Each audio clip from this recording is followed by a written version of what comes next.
తాకట్లో ఉన్న మీ బంగారాన్ని విడిపించి ఆ రోజు ఆన్లైన్ రేటుకి కొంటాం. Sharma gold company.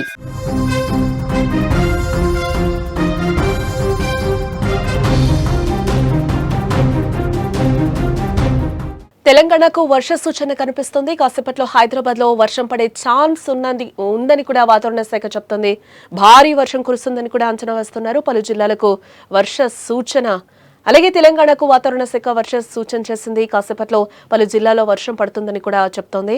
మధ్యాహ్నం తర్వాత ఆదిలాబాద్, ఇటు హైదరాబాద్, జగిత్యాల, జనగామ, కామారెడ్డి, కరీంనగర్, ఖమ్మం, కొమరంభీం, ఆసిఫాబాద్, అలాగే మహబూబాబాద్, మంచిర్యాల, మేడ్చల్, మల్కాజ్గిరి, నిర్మల్, నిజామాబాద్, రాజన్న సిరిసిల్ల, రంగారెడ్డి, సంగారెడ్డి, సిద్దిపేట, అలాగే వికారాబాద్, వరంగల్, హన్మకొండ, యాదాద్రి, భువనగిరి జిల్లాలో ముసురు పట్టి తేలికపాటి వర్షం కురిసే అవకాశం ఉందని వాతావరణ శాఖ వెల్లడించింది. అలాగే 40 కిలోమీటర్ల వేగంతో ఈదురుగాలులు వీచే ఛాన్స్ ఉందని కూడా చెప్తుంది. ఈ మేరకు ఎల్లో అలర్ట్ ను కూడా జారీ చేసింది వాతావరణ శాఖ.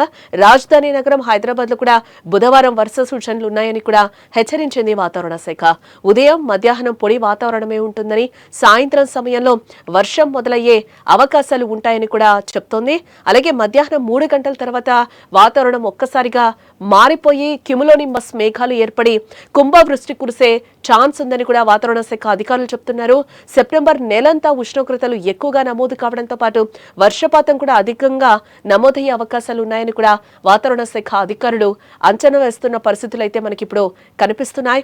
ఇటీవల తెలంగాణలో భారీ వర్షాలు అతలాకుతలం చేశాయని కూడా తెలుసు. ముఖ్యంగా ఉమ్మడి మెదక్, అలాగే నిజామాబాద్ జిల్లాలు నీట మునిగిపోయాయి. వాగులు, వంకలు పొంగిపొర్లి తీవ్ర నష్టం చేశాయి. పట్టణాలు నీటిలో తేలియాడే పరిస్థితి కూడా మనకు కనిపించింది.